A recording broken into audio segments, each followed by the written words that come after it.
Pelo menos 40 cristãos foram mortos após um massacre brutal a uma comunidade cristã batista na Nigéria.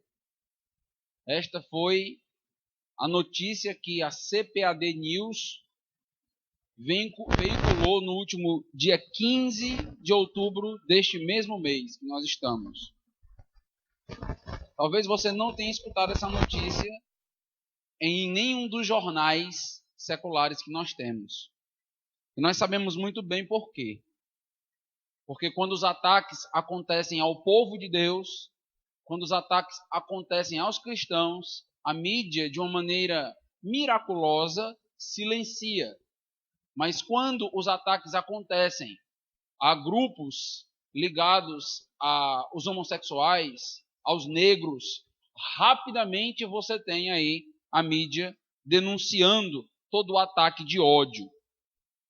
Essas notícias não aparecem, porque é uma evidência do ódio, uma evidência da ira das pessoas contra o povo de Deus. Preste bem atenção como a notícia apareceu aí na internet. Homens armados, provavelmente membros de tribos Fulani, invadiram o Godo-Godo no estado de Kaduna, Nigéria. Um assentamento predominantemente cristão, no último sábado, dia 15 de outubro deste ano. O incidente ocorreu após vários outros assassinatos na mesma aldeia. Uma testemunha do ataque, Peter Atangi, viu seus 4 filhos sendo mortos por sacerdotes Fulani. E o grupo Fulani é um grupo extremista do grupo islâmico, ligado ao grupo islâmico da Nigéria. Ele testemunhou, são suas palavras. Os sacerdotes vieram à noite, no sábado, dia 15 de outubro. Eles invadiram nossas casas, depois de atacar um posto de controle militar. Eles usavam armas sofisticadas, além de facões, facas e paus. Assim que eles chegaram, começaram a atirar indiscriminadamente e começamos a correr em todas as direções. Eles atiraram e mataram os meus 4 filhos. Eu não pude fazer nada. Corria para salvar a própria vida. Eles também atearam fogo em nossas casas. Muitos estão desabrigados. Muitos estão sem teto agora, sem comida. E eu, sem meus 4 filhos. 40 cristãos morreram só no dia 15 do mês de outubro deste mês. Meus irmãos, não é nenhuma novidade ouvir e ler sobre o povo de Deus sendo massacrado durante toda a história. Nós temos vídeos e mais vídeos no YouTube de cristãos sendo decapitados, sendo queimados, espancados. Uma rápida busca e você vai encontrar centenas destes vídeos. Desde Roma, desde o Império Romano, os cristãos servem de espetáculo para o mundo. Os cristãos em Roma eram lançados no tal Coliseu para serem presas dos leões, serem estraçalhados por feras. Era o tal circo de Roma, era o entretenimento do império. A tribulação, o período de 7 anos que vai acontecer futuramente, onde o juízo de Deus será manifestado de uma maneira intensa, não é diferente do que já aconteceu em períodos anteriores. Na tribulação, nós notaremos também o povo de Deus sendo perseguido, sendo assassinado. Tanto que no 5º selo, que nós já estudamos no livro de Apocalipse, nós temos as almas daqueles que foram decapitados. E eles clamam. E o clamor deles é um clamor por justiça. Eles perguntam: até quando, Senhor? Até quando estes ímpios continuarão prevalecendo, perseguindo o teu povo, matando o teu povo? Até quando o sofrimento do teu povo permanecerá? A pergunta daquelas almas no quinto selo é: quando o Senhor dará um basta em tudo isto? Quando todo esse show vai acabar? Quando a justiça de Deus cobrará todo o sangue derramado do povo de Deus durante toda a história e durante toda a tribulação? Quando isto acontecerá? Esta é a pergunta. Não é por acaso, meus amados irmãos, que uma característica do povo de Deus no Sermão do Monte, em Mateus, é justamente ser um povo que tem fome e sede de justiça. Tem fome e sede de justiça. Quando esta fome e sede vai ser saciada? Quando essa expectativa vai de fato ser realizada? Quando Deus se manifestar em amor para com o seu povo e em ira para com aqueles que foram inimigos do povo de Deus e inimigos do próprio Deus. Nós temos a Bíblia muitas das vezes nos ensinando que a vingança não nos pertence. Nós não podemos em nenhum momento fazer justiça com as próprias mãos. No livro de Romanos, capítulo 12, nós temos a seguinte instrução: não vos vingueis a vós mesmos, amados, mas dai lugar à ira. Que ira? A minha? Não, a ira de Deus. A ira de Deus é a grande expectativa do povo de Deus. É a revelação da sua justiça. O texto continua, porque está escrito: a mim me pertence a vingança, eu é que retribuirei, diz o Senhor. Nós não temos a liberdade em nenhum momento para fazer uma justiça própria. A nossa expectativa é que Deus se manifeste e que Deus realize a justiça. Por quê? Porque a nossa justiça é misturada com o pecado. A justiça do homem sempre é misturada com vingança. É sempre misturada com desejos que vão além daquilo que as pessoas merecem. Tanto que muitas das vezes, quando nós sofremos algo, nós desejamos algo desproporcional para a pessoa que nos fez algo. Então, muitas vezes somos confrontados, perseguidos, afrontados, e nós desejamos que a pessoa morra. Porque normalmente o nosso desejo vai além daquilo que nós recebemos. Mas a justiça de Deus é equilibrada. A justiça de Deus é santa. Por isso Deus manda que nós tenhamos toda a nossa expectativa na sua própria justiça. Esta é a mensagem de Apocalipse capítulo 16. A justiça de Deus que se manifesta. E antes de nós analisarmos cálice por cálice da ira de Deus manifestada, eu gostaria que você notasse comigo os versículos 5 a 7 do capítulo 16. Vamos começar pelo versículo 5. Apocalipse, capítulo 16, a partir do versículo 5. O que nós temos nos versículos 5, 6 e 7 é uma espécie de interlúdio. Os irmãos já têm se deparado com esse linguajar que estou usando. É uma espécie de pausa para tratar de um outro assunto. É uma pausa no juízo de Deus. Isso acontece agora entre os cálices. E nós temos aqui uma descrição. Olha o que é dito aí no versículo 5 de Apocalipse capítulo 16.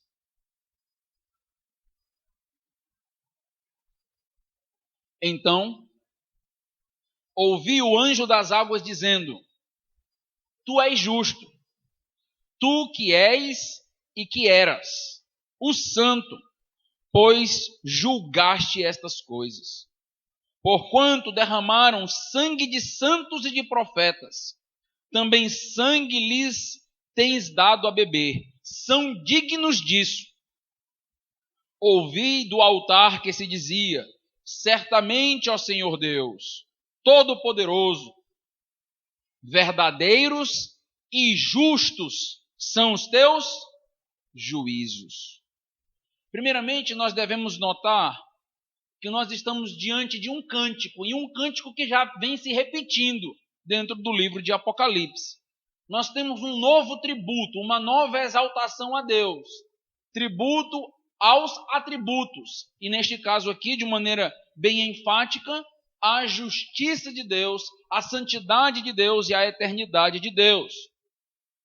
Perceba bem que em meio ao juízo dos cálices, a última série de juízos que vai ser descrita no livro de Apocalipse, nós temos Deus sendo reconhecido e sendo exaltado pela sua justiça. Tanto no verso 5, como no final do verso 7, nós temos uma ênfase na justiça de Deus.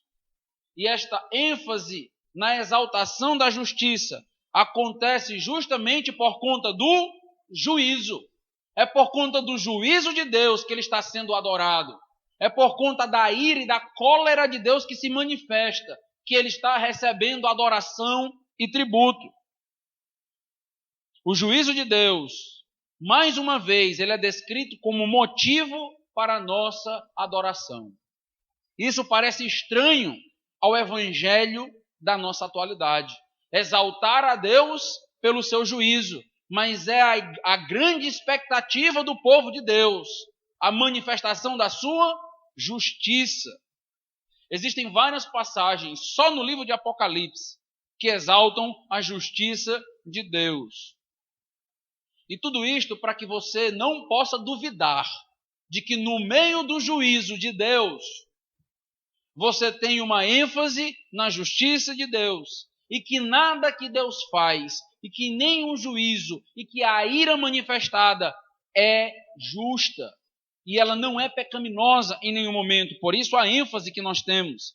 Veja comigo, volte um pouquinho para Apocalipse capítulo 15, versículo 3, um texto que já tenho ensinado aqui.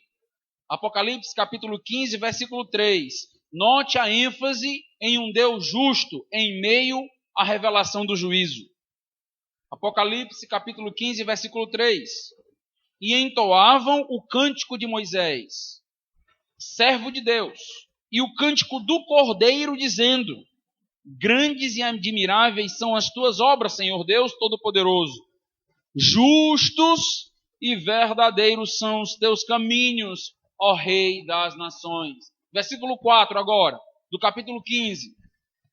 Quem não temerá e não glorificará o teu nome, ó Senhor? Pois só tu és santo.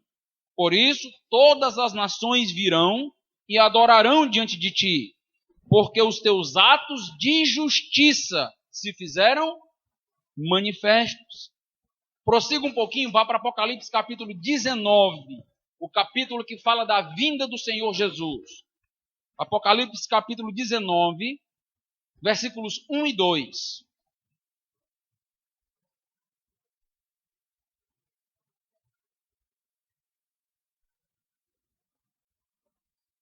Depois destas coisas, ouvi no céu como grande voz de numerosa multidão dizendo, é um novo cântico, se você notar: aleluia, a salvação e a glória e o poder são do nosso Deus, porquanto verdadeiros e justos são juízos, pois julgou a grande meretriz que corrompia a terra com a sua prostituição, e das mãos dela vingou o sangue dos seus servos. Prossiga para o versículo 11 do capítulo 19. Vi o céu aberto, e eis um cavalo branco. O seu cavaleiro se chama Fiel e Verdadeiro, e julga e peleja com justiça. Meus amados irmãos, a ênfase que nós temos na justiça de Deus dentro do livro de Apocalipse é para que você não esqueça que diante de toda a descrição de juízo que nós temos, uma descrição forte, impactante, você tem um Deus sempre justo, um Deus sempre reto, um Deus sempre santo operando tudo isto. Nós não temos um Deus descabido, enlouquecido, um Deus sem controle diante do juízo. O juízo de Deus é exercido com justiça. O povo de Deus, além de aguardar os céus, também espera a manifestação da justiça de Deus através do seu juízo. E isto acontece, meus amados irmãos, não porque nós gostemos de ver as pessoas sofrendo. Nós não esperamos o juízo para que nós possamos nos alegrar com as pessoas padecendo, mas porque a justiça precisa ser revelada, ser manifestada em algum momento, algum dia. Nós vivemos num mundo onde nós não podemos contar com justiça. Nós temos os tribunais corrompidos. Nós temos muitos dos juízes que deveriam julgar as causas, julgar as leis, corrompidos, pervertendo a justiça, recebendo propina, beneficiando criminosos, sendo chantageados, políticos que compram votos e que entram na política e fazem todo tipo de aberração porque sabem que a justiça não é manifestada, que a justiça não os cobra. Nós vivemos num mundo onde reina a injustiça. E até parece, em alguns momentos, que se nós não fizermos parte da injustiça, nós nem conseguimos competir com esse mundo. Aqueles que têm comércio, que vivem aí de compra e de venda, sabem como é desleal ser honesto em um comércio, em uma economia onde tudo se consegue através da injustiça, através da propina, através de pagamentos por fora, através de caixa 2. Sabemos que não é fácil viver num mundo injusto. E a nossa grande expectativa é pela chegada da justiça com a pessoa de Jesus. Um dia, este mundo que viveu enlameado com justiça, este mundo que derramou tanto sangue inocente, este grupo extremista que tem matado tantos cristãos, um dia eles terão que comparecer na presença do Senhor do universo e prestar contas com um Deus que é justo, com um Deus que não barganha a sua santidade, com um Deus que não é comprado. E aí a justiça vai finalmente se manifestar. Todas as vezes que passamos por injustiças, que somos alvo de calúnias, e não temos muitas das vezes como nos defender, porque as calúnias acabam destruindo famílias, destruindo ministérios, destruindo cristãos sérios. Tudo isto um dia será cobrado por Deus. Deus vai cobrar toda a justiça. Este mundo vive na insensatez da injustiça, mas um dia a santa justiça vai prevalecer. Note que nós temos ainda um segundo aspecto nestes primeiros versículos, dos versículos 5 a 7 do capítulo 16. O versículo 6 tem uma informação importante. É dito que estes ímpios derramaram o sangue dos santos e dos profetas. Estão notando isso? Derramaram o sangue dos santos e dos profetas. A ideia é manifestar, mostrar um grande pecado. E por isso nós temos que ter uma descrição de um grande juízo. É isto que está sendo dito. Deus vai cobrar o sangue derramado do seu povo. Porque assim como o sangue do justo Abel clamava da terra, o sangue do povo de Deus um dia vai clamar. E Deus vai cobrar justiça de todos aqueles que se levantaram contra o povo de Deus, quer seja na igreja, quer seja na tribulação. E a grandeza do juízo que veremos é justamente porque é proporcional à grandeza do pecado cometido. Por isso, no final do versículo 6, nós temos uma informação importante. Eles são dignos disto. Disto o quê? Do juízo. São dignos do juízo, porque derramaram sangue inocente, porque pecaram contra Deus, pecaram contra o povo de Deus, se rebelaram contra o Senhor do universo. Em outras palavras, o que nós temos no final do versículo 6 é a informação de que todo aquele que passar pelo juízo, passa pelo juízo por mérito, são merecedores de passar pelo juízo.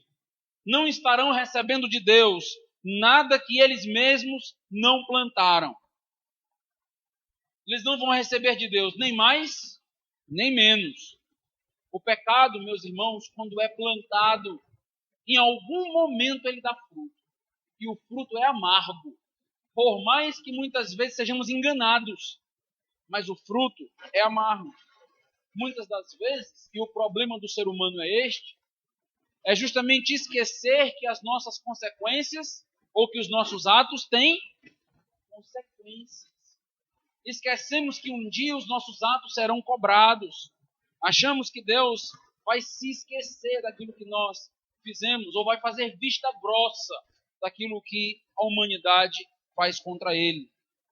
Mas se Deus fizesse isso, Deus deixaria de ser justo. Deus não esquece nenhuma obra que é feita a favor dele. Nós já vimos isso. Nós já vimos que as obras do povo de Deus os acompanham na presença do Senhor. Mas os pecados dos ímpios também, cada um os acompanha e será cobrado. Deus sempre flagra o pecador. Isso é interessante.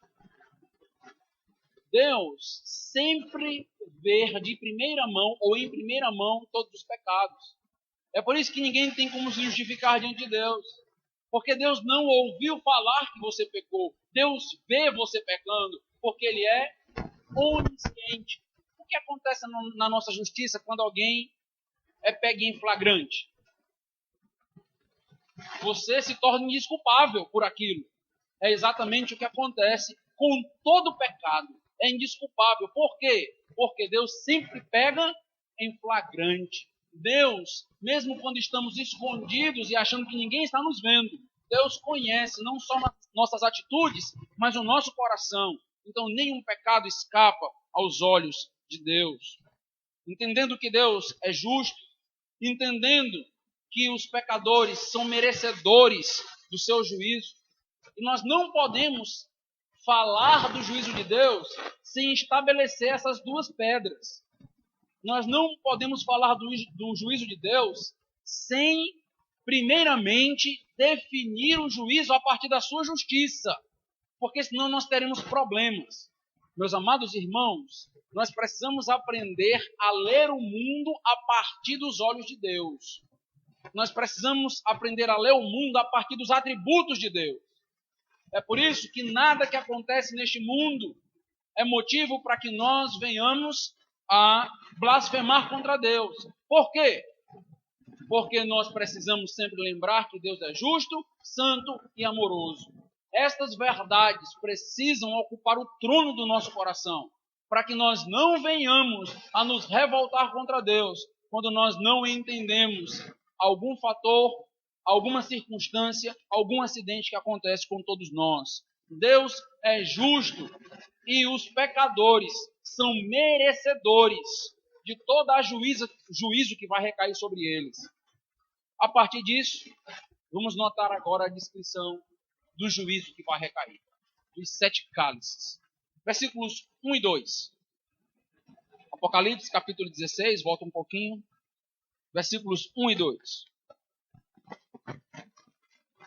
Ouvi, vinda do santuário, uma grande voz dizendo aos 7 anjos: Ide e derramai pela terra as 7 taças da cólera de Deus. Saiu, pois, o primeiro anjo e derramou a sua taça pela terra. E aos homens portadores da marca da besta e adoradores da sua imagem sobrevieram úlceras malignas e perniciosas. É importante destacar que o juízo que está sendo descrito recai apenas sobre os portadores da marca da besta e os adoradores da imagem do anticristo. Em outras palavras, a cólera de Deus tem um alvo, tem um destino. A cólera de Deus é exclusiva aos ímpios, aqueles que se identificam com o Egito espiritual, aqueles que se identificam com a grande Babilônia, que se identificam com Satanás. Se você atentar para os cálices que vão ser descritos a partir desse texto, você vai notar que nós temos aqui uma releitura do que aconteceu no Êxodo, no Egito. Tanto que esta praga que está sendo mencionada, ou este juízo, o primeiro cálice, é justamente equivalente à sexta praga do Egito. Então abra comigo em Êxodo. Eu preciso que você fique aí com Apocalipse e Êxodo aberto. A gente vai ficar aí indo nos dois textos. Abra aí em Êxodo, capítulo 9, versículo 9.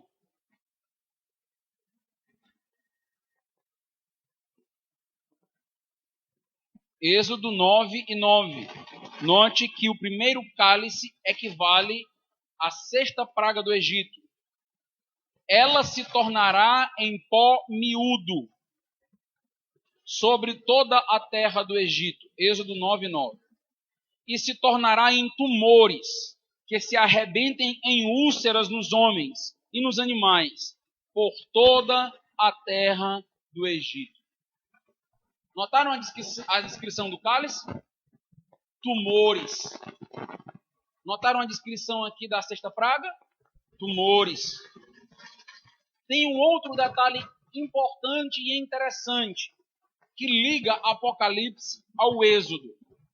É que no Egito as pragas também vieram exclusivamente sobre os ímpios. É interessante isso.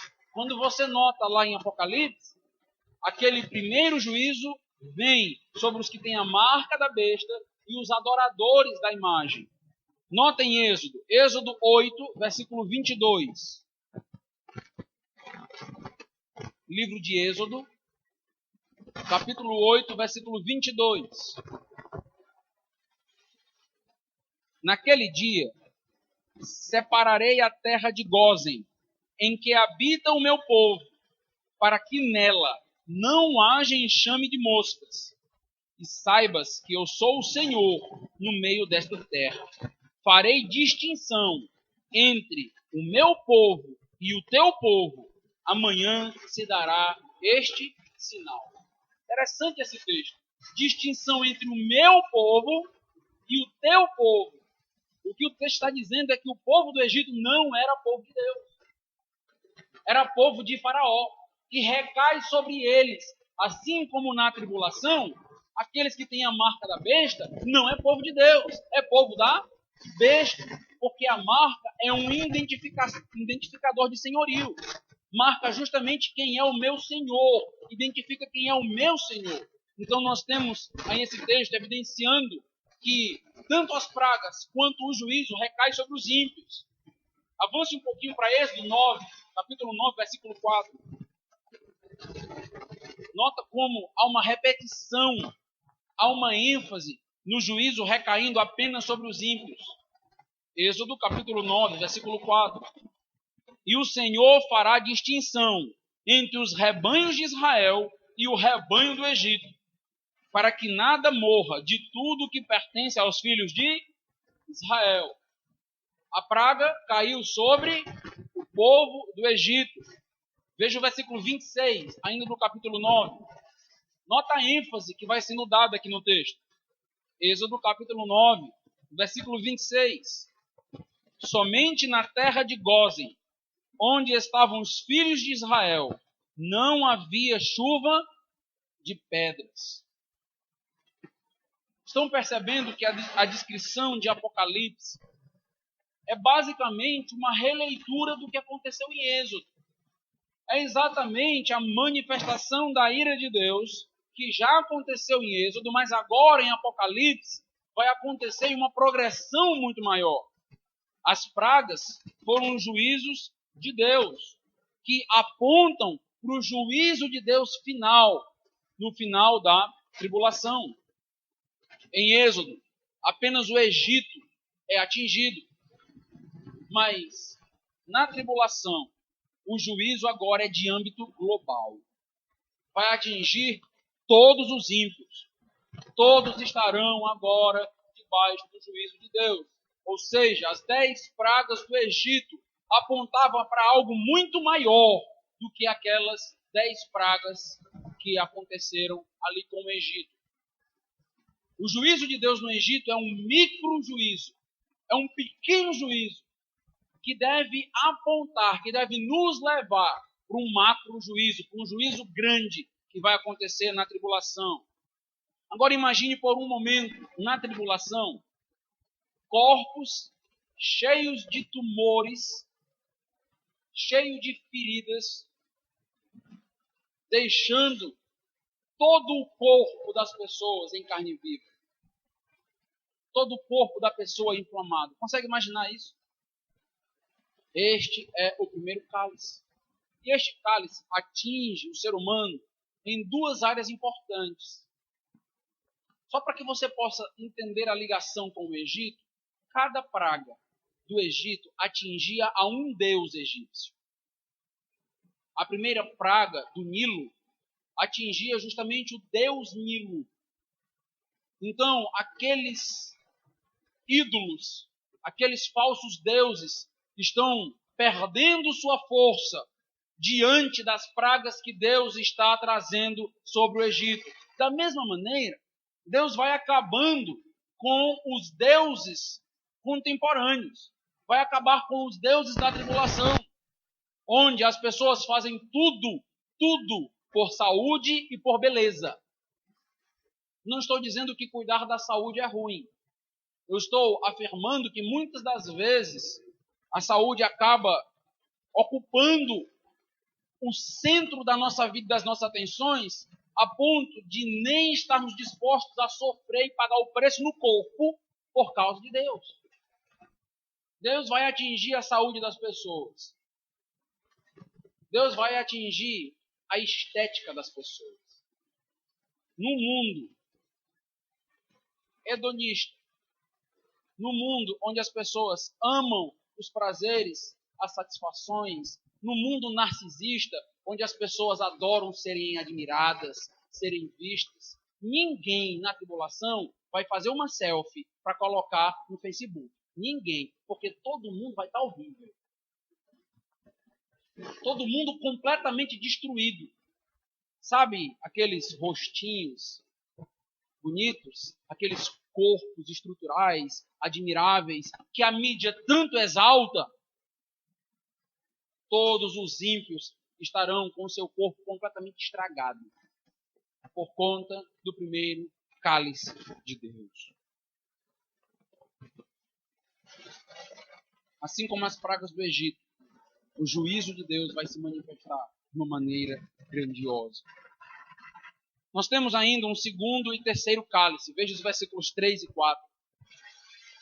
Além de um corpo com muita dor, um corpo em carne viva por causa dos tumores, temos os versículos 3 e 4. Derramou o segundo a sua taça no mar, e este se tornou em sangue, como de morto, e morreu todo o ser vivente que havia no mar. Derramou o terceiro a sua taça nos rios e nas fontes das águas, e se tornaram em sangue. Nós temos agora uma cópia daquilo que aconteceu no Egito. Nós estamos falando aqui da primeira praga do Egito, mas nós temos neste momento uma abrangência daquilo que aconteceu no Egito. No Êxodo, nós temos apenas o Nilo, o rio Nilo sendo atingido. Quando nós vemos o versículo 3 e o versículo 4, o segundo e o terceiro cálice, nós temos os mares e todos os rios e água potável que existe na terra, sendo agora transformada em sangue. Em outras palavras, nenhuma gota d'água na terra vai existir no período final da tribulação. Eu acredito que você que mora aqui no Nordeste consegue entender o valor da água. Muitas vezes nós dizemos, água é vida, e é isso mesmo. E falta de água é morte. É exatamente juízo. E Deus então vai acabar com toda a rota comercial feita pelos mares, todos os animais marinhos serão atingidos. E muitas vezes nós pensamos, por que a natureza está sendo atingida se foi o homem que pecou? Eu já falei sobre isso aqui. Porque o pecado do homem atinge a natureza. Tanto que em Gênesis, quando Adão peca, a natureza é amaldiçoada por causa do pecado. Isto mostra a abrangência do nosso pecado.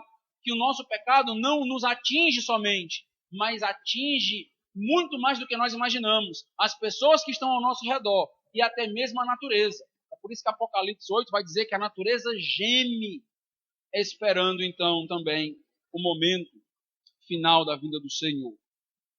Então nós temos neste momento aqui um mundo que foi atingido por tumores, um mundo que foi atingido agora pela falta d'água.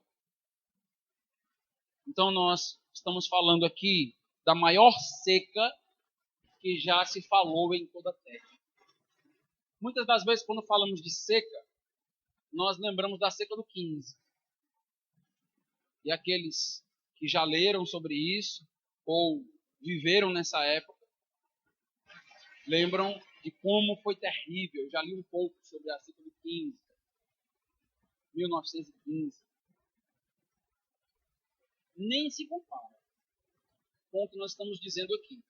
Porque neste momento não haverá uma gota d'água para que as pessoas consigam sobreviver naquele período. Juízo vindo de Deus. Acabou, pastor, o juízo? Quarto cálice, versículos 8 e 9. Versículos 8 e 9 de Apocalipse 16. O quarto anjo derramou a sua taça sobre o sol, e foi-lhe dado queimar os homens com fogo. Com efeito, os homens se queimaram com um intenso calor e blasfemaram o nome de Deus, que tem autoridade sobre estes flagelos, e nem se arrependeram para lhe darem glória. Vimos aqui a descrição de homens repletos de tumores, feridas.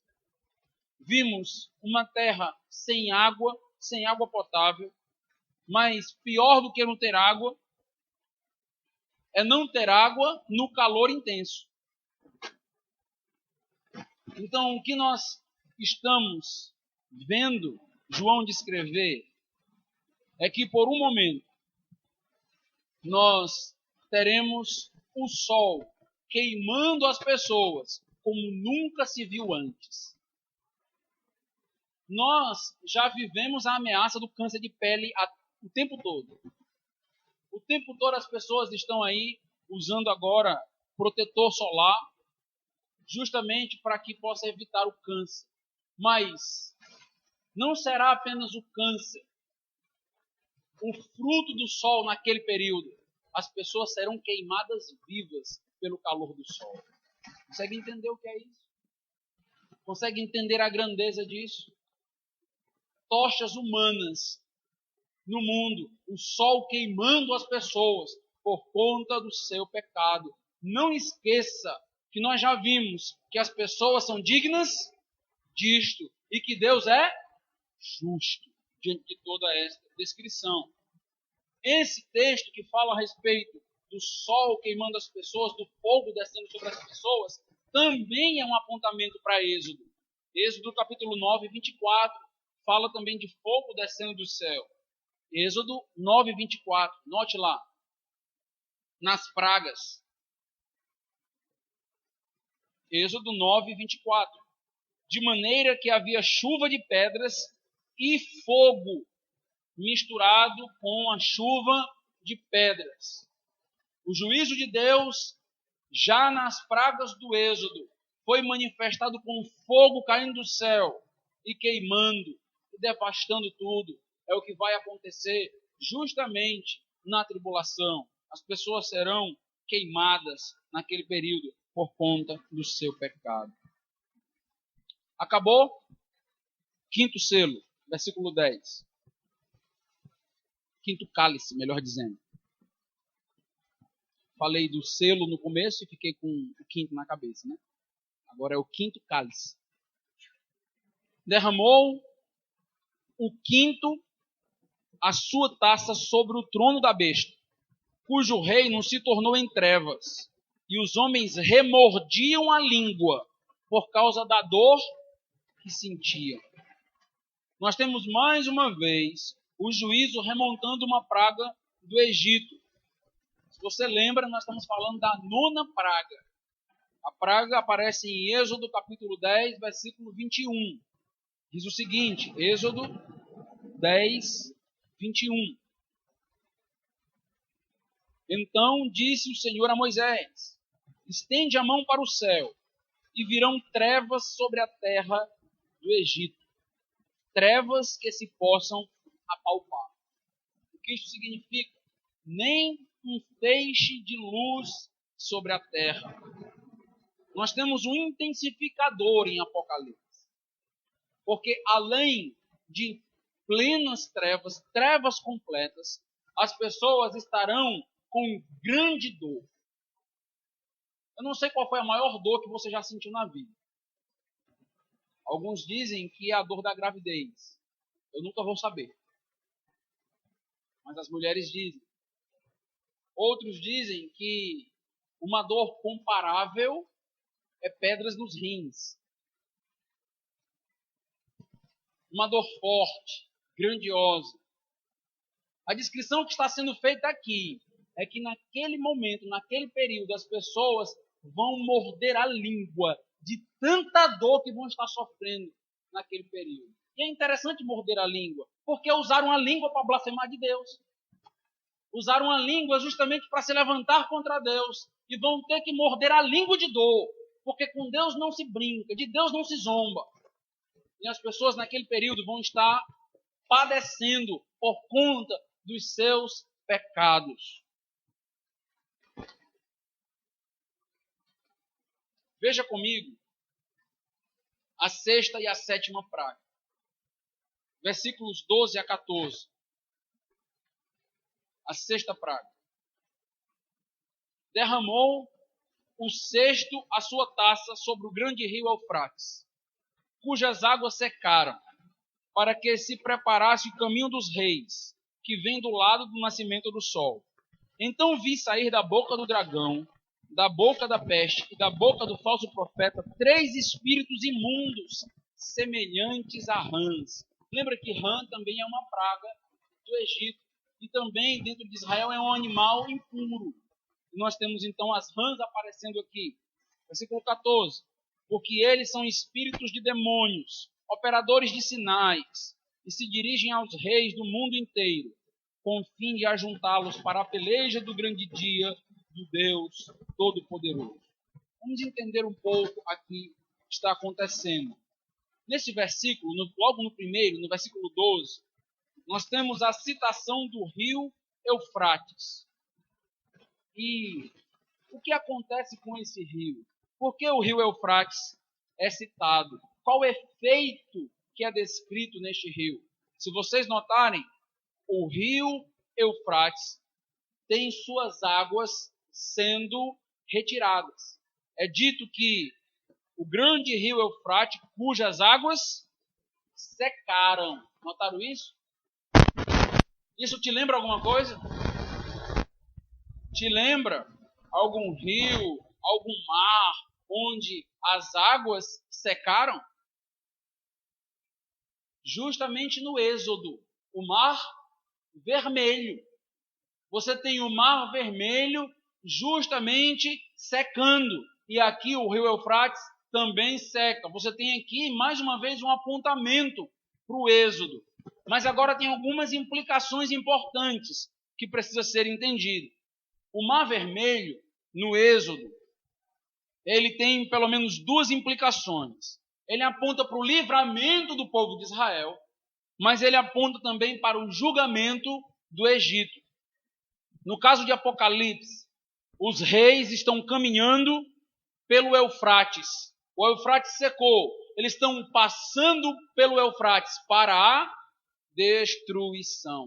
Se você lembrar da história do Êxodo, os egípcios caminharam também até certo ponto pelo Mar Vermelho, mas eles caminhavam para destruição. Da mesma maneira, os reis da terra se levantam contra Jesus e eles vão agora pleitear uma grande guerra chamada de Armagedon. E eles vão então entrar pelo rio Eufrates e a praga ou o juízo recai sobre o Eufrates, seca o Eufrates e as pessoas vão passar e elas caminham para a morte. Assim como os soldados e a cavalaria do Egito caminhou para a morte do julgamento, da mesma maneira, esses líderes, estes reis que caminham para a batalha do Armagedon, caminham para a destruição e para a morte. Tem uma outra implicação do rio Eufrates. Todo o império satânico do anticristo, todo o sistema, ele é uma representação da Babilônia. Tanto que você tem a descrição da grande Babilônia, que vai ser ainda trabalhada e descrita aqui no restante do livro de Apocalipse. O que acontece? É importante entender que quando Ciro, rei da Pérsia, foi conquistar a Babilônia se julgava como um território intransponível. Por quê? Porque a Babilônia era rodeada pelo rio Eufrates e ela tinha grandes muralhas. Então existiam duas dificuldades para você invadir a Babilônia: o rio Eufrates e as muralhas. O que acontece? Ciro, ele em determinado momento entende que é impossível invadir a Babilônia com aquele rio rodeando as muralhas. E o que ele faz? Ele desvia o Eufrates a uma distância da Babilônia, a ponto do rio não encher mais as fontes ao redor da Babilônia. E aquela água que estava ao redor das muralhas começou a secar. E quando as águas secaram, Ciro veio e conquistou a Babilônia. A ideia, meus irmãos, é que justamente a grande Babilônia também vai ser conquistada. A grande Babilônia também vai ser destruída. O rio Eufrates seco também é um apontamento para isto. Mas não será Ciro que vai conquistar a grande Babilônia. É o próprio Senhor Jesus que virá contra o anticristo e o destruirá. Destruirá aqueles reis que se levantaram contra ele ali naquele local chamado Megido. E você vai ter então esta guerra que vai acontecer contra Deus. Mas a vitória de Deus, certa, é decretada e eles estão caminhando para a destruição, estão caminhando para a morte. Nos versículos 12 e 13, temos a descrição de que os reis da terra se uniram. Agora é interessante o que uniu o povo, o que uniu os reis da terra. É dito que o poder demoníaco uniu os reis da terra contra Deus. A descrição, meus irmãos, que nós estamos notando, vendo, trata-se de uma guerra não apenas humana contra Deus, mas Satanás está por trás de toda guerra, de todo conflito contra Deus. É o que nós estamos notando. Não é uma guerra meramente humana, é uma guerra espiritual, é uma guerra satânica contra Deus. Satanás convence as pessoas a estarem do seu lado através de espíritos de demônios, operadores de sinais. Interessantíssima essa descrição. Isto é um apontamento também para o Êxodo. Como assim, pastor? Qual é a ligação que nós temos aqui com o Êxodo? Se você notar, na descrição que é feita das primeiras pragas, os sinais do juízo de Deus sempre eram copiados e imitados pelos feiticeiros. Nota comigo, volta para Êxodo, Êxodo capítulo 7, versículo 22. Êxodo capítulo 7, versículo 22.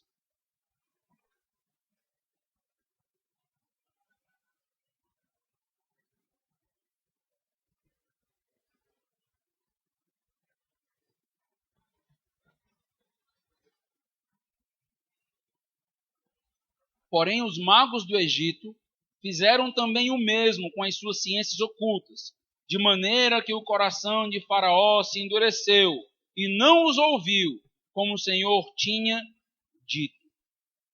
Você tem, então, as águas se tornando em sangue e os feiticeiros, os magos, fazendo o quê?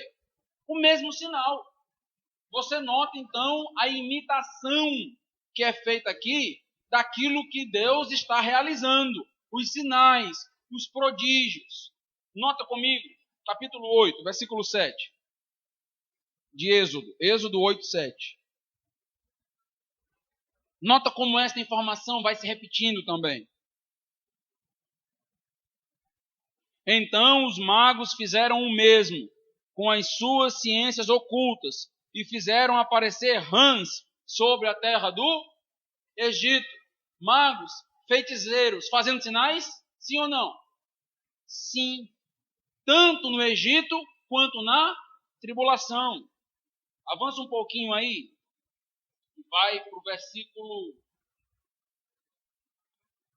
19. Capítulo 8, versículo 19. Versículo 18 e 19 do capítulo 8. E fizeram os magos o mesmo com as suas ciências ocultas para produzirem piolhos, porém não o puderam, e havia piolhos nos homens e no gado. Então disseram os magos a Faraó: isto é o dedo de Deus. Porém o coração de Faraó se endureceu e não os ouviu, como o Senhor tinha dito. O que nós vemos nessa descrição é que Satanás não é igual a Deus. Ele opera sinais? Sim. Ele imita Deus? Sim. Mas o poder dele é restrito. Então você nota o poder de Deus se avantajando, a grandeza de Deus se avantajando diante daqueles feiticeiros, diante daqueles magos, a ponto deles reconhecerem: isto é dedo de Deus, não podemos mais fazer, estamos limitados. É justamente o poder de Satanás, o poder dos demônios. Eles operam sinais, eles fazem proezas, mas eles são limitados diante daquilo que Deus pode fazer.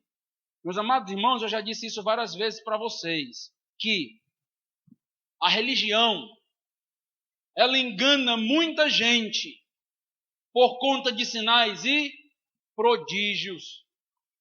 As pessoas estão cada vez mais propensas a acreditarem em igrejas, em curandeiros, em pastores que evidenciam poder, magia, cura, profecias.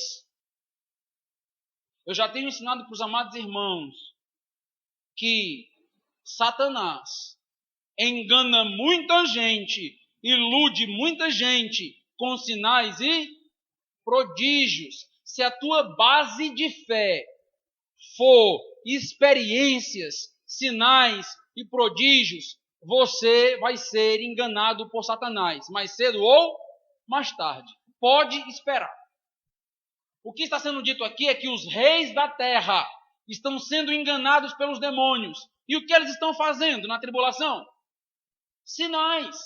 Eles estão mostrando para os reis o poder sobrenatural que eles têm. Para quê? Para que eles se rebelem contra Deus. Para que eles achem que estão no exército que vai ganhar, no grupo dos vitoriosos.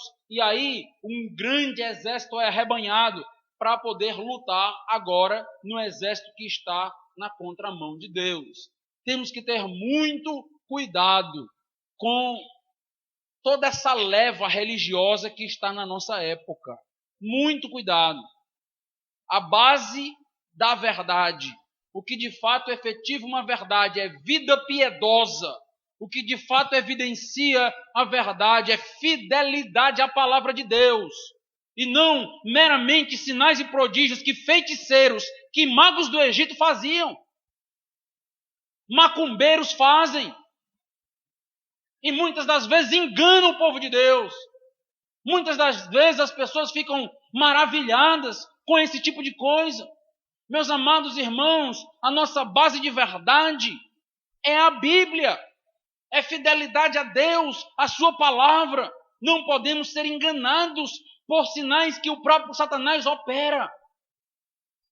Na tribulação, muitos, milhares, centenas de milhares se levantarão, estarão com Satanás por causa de demônios que operam sinais.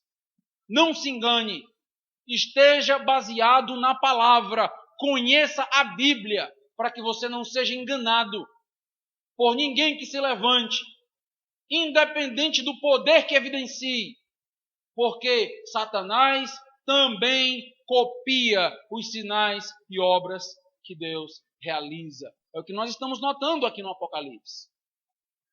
Vamos notar o último cálice, versículo 16, o 7º cálice. Então, versículo 16 do capítulo 16. Então os ajuntaram no lugar que em hebraico se chama Armagedon.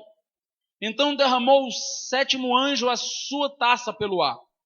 E saiu grande voz do santuário, do lado do trono, dizendo: feito está. E sobrevieram relâmpagos, vozes e trovões. E correu grande terremoto, como nunca houve igual, desde que há gente sobre a terra. Tal foi o terremoto, forte e grande. E a grande cidade se dividiu em 3 partes. E caíram as cidades das nações. E lembrou-se Deus da grande Babilônia, para dar-lhe o cálice do vinho do furor da sua ira. Todas as ilhas fugiram, e os montes não foram achados. Também desabou do céu sobre os homens grande saraivada, com pedras que pesavam cerca de 1 talento, 34 quilos aproximadamente. É a descrição que nós temos no texto. Eis o fim de toda rebelião. Nós temos agora a descrição da queda da grande Babilônia, da queda do sistema do anticristo, da queda das muralhas. Nós já até vimos esta ênfase em Apocalipse quando é dito 3 vezes: caiu, caiu, caiu a grande Babilônia. Nós temos justamente essa mesma descrição sendo feita aqui e vai ser feita nos capítulos posteriores. O 7º cálice é a destruição da Babilônia e das cidades, dos povos, dos reis que se aliaram com o anticristo contra Deus. O verso 19 diz: e a grande cidade se dividiu em 3 partes, e caíram as cidades das nações. A mesma expressão que é utilizada tantas vezes para a Babilônia. Caíram as grandes nações. Achavam que estavam de pé, achavam que iam prevalecer contra Deus, achavam que suas muralhas eram fortes, mas o Eufrates secou, todas as defesas caíram e Deus prevaleceu. Eis o fim, então, daqueles que se levantaram contra Deus. É importante você perceber uma expressão que aparece no final do versículo 17. Capítulo 17, no finalzinho. Olha o que é dito aí. Feito está. Só isso, notou? Feito está. Esta expressão talvez te lembre alguma outra expressão dita por Jesus quando ele estava na cruz. Está consumado. Essa expressão está dizendo: dito está, acabou. Acabou o tempo da rebeldia, acabou o tempo que as pessoas tinham para se levantar contra Deus, acabou as oportunidades que as pessoas tinham de arrependimento, acabou. Agora chegou o momento onde Deus vai julgar. Feito está, está consumado, acabou.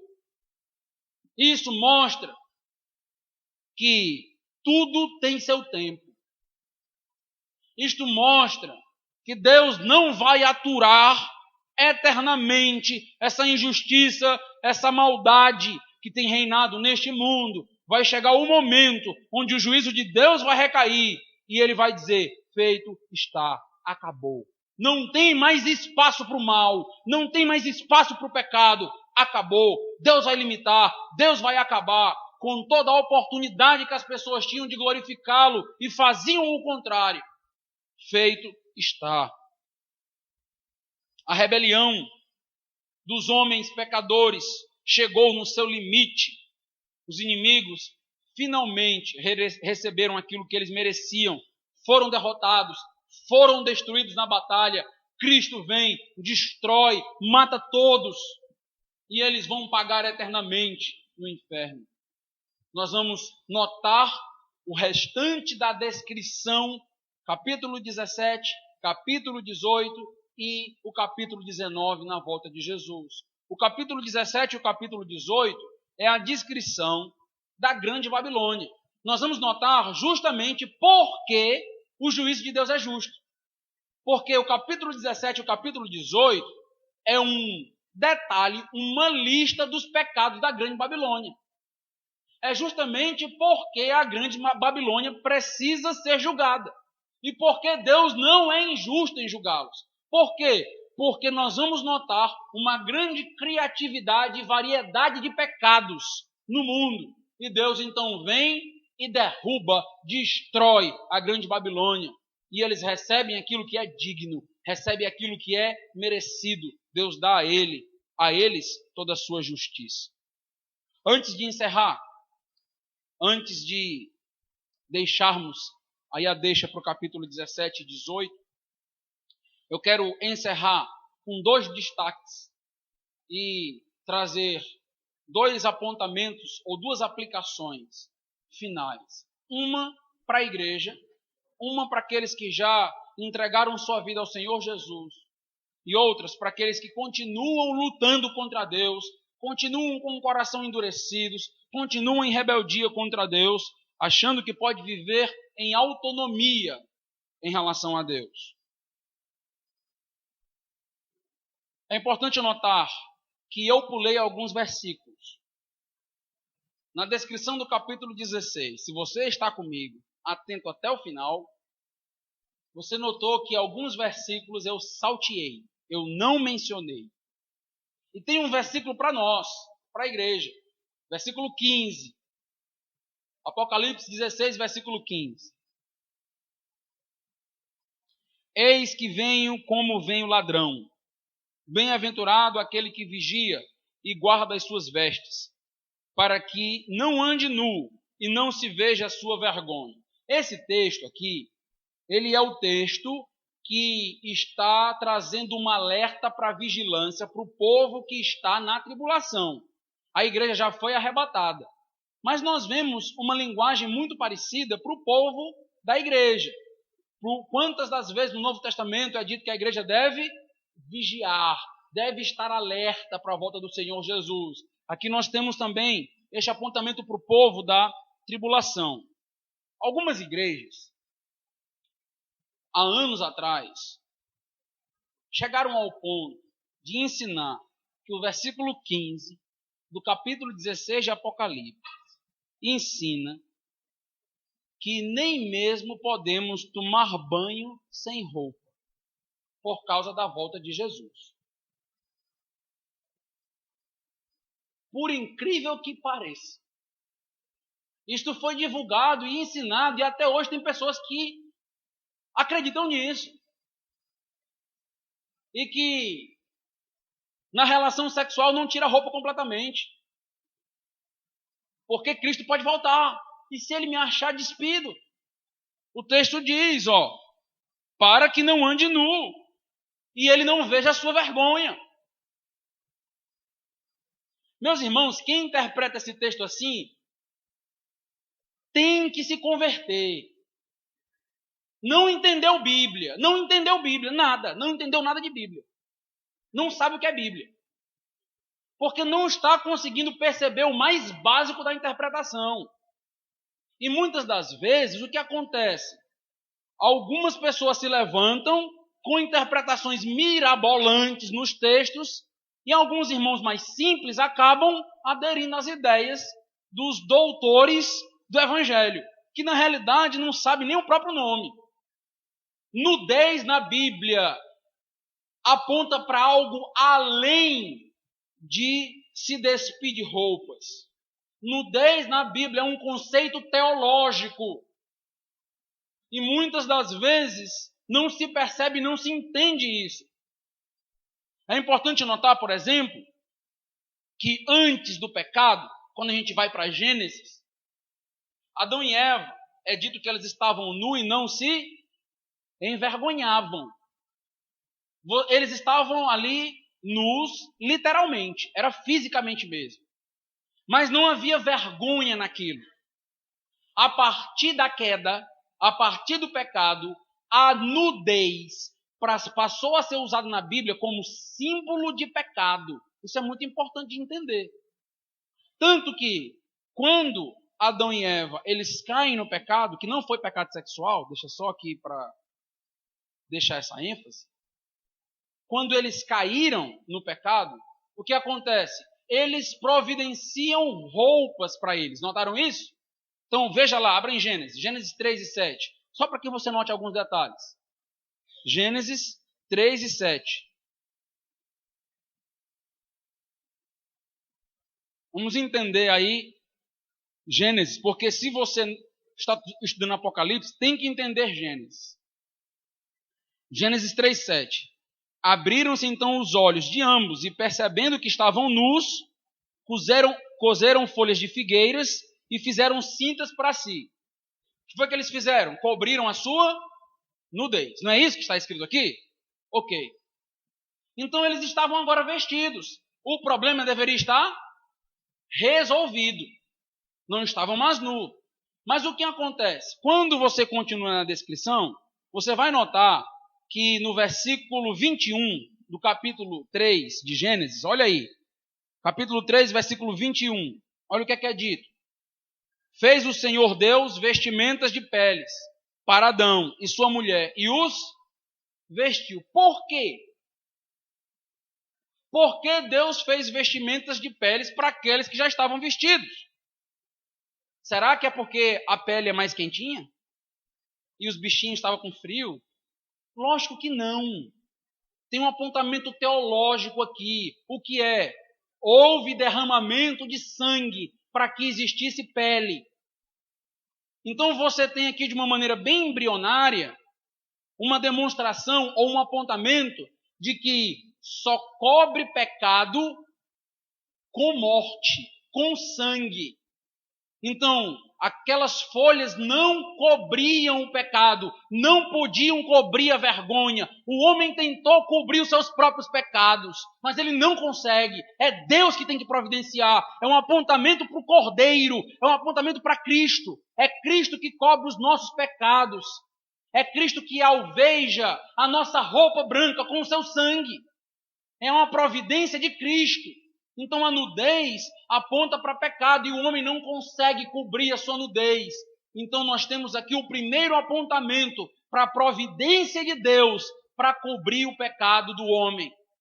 No livro de Apocalipse, nós temos um texto bem claro para falar a respeito de nudez e de pecado. Abra lá, Apocalipse capítulo 3. Volte comigo para o livro de Apocalipse. Apocalipse capítulo 3.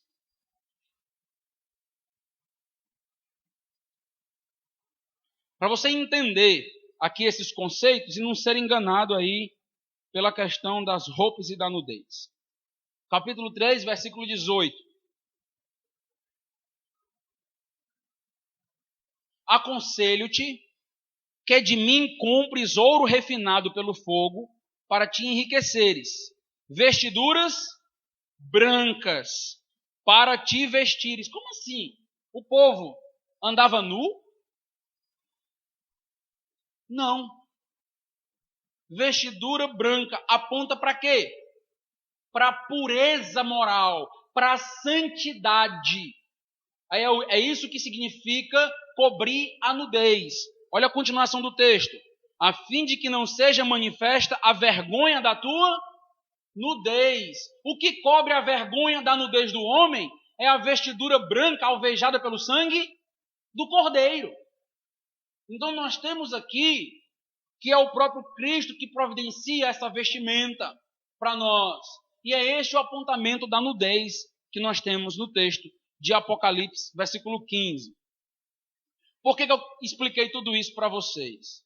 Porque Jesus espera que nós, seu povo, que é chamado de bem-aventurado no versículo 15, nós vivamos em pureza de vida, em uma vida de santidade, em coerência com a vestidura branca que Ele nos deu.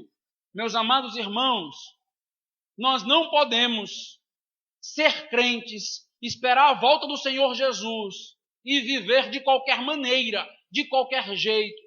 Nós temos esse texto como um apontamento para vigilância.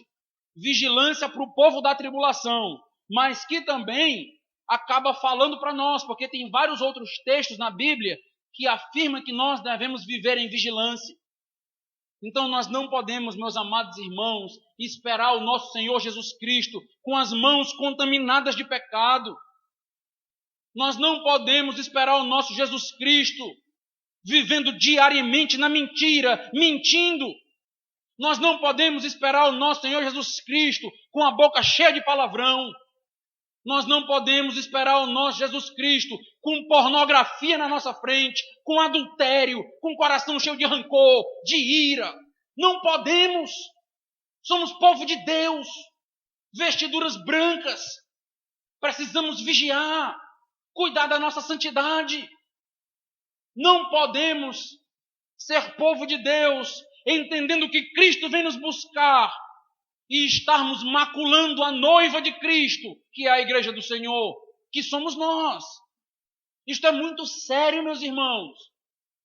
É muito sério viver em pecado diante de um Deus justo. O pecado, ele exigiu o sacrifício de Jesus. Não banalize o pecado. Não faça com que a graça seja barata. Como diz Dietrich Bonhoeffer, um teólogo alemão, valorize a graça. A graça é preciosa, a graça que te comprou, foi para que você viva em compromisso com Deus, vive em santidade, vive em pureza. Eu quero dizer para você que é igreja, eu quero dizer para você que é crente que está aqui, Deus te dá uma oportunidade essa noite de se arrepender. Se arrependa. Eu não sei qual é o pecado que está no teu coração. Eu não sei qual é o pecado que está na tua mente. Mas se você está vivendo em pecado, se você está traindo a sua esposa, se você está traindo o seu marido, se arrependa. Se arrependa, porque isto não é andar condizente com Cristo. Não é. Não podemos andar com Cristo com corrupção nas mãos, com a mão suja de lama, falcatruas. A nossa roupa é branca. Cuidado em zombar de Cristo. Igreja, desperta, igreja. Desperta para a seriedade da vida cristã. Desperta para o valor que Cristo pagou pelos nossos pecados. E o texto deixa uma nota muito agradável, apesar da força da exortação. O texto diz: aqueles que vigiam, que estão com as roupas brancas, que cobriram a sua nudez, são bem-aventurados. São felizes. São felizes por quê? Porque têm sobre si a providência de Deus para cobrir os nossos pecados. Motivo de alegria, motivo de bem-aventurança temos somente e por causa de Cristo Jesus. Bem-aventurado aqueles que vigiam e cobrem a sua nudez, que não vivem em impureza, que não vivem em injustiça. Tem uma palavra também para você que ainda não se arrependeu, não entregou sua vida a Cristo. Eu pulei alguns versículos sobre você também. Eu não sei se você notou. Versículo 9 do capítulo 16. Final do versículo 9.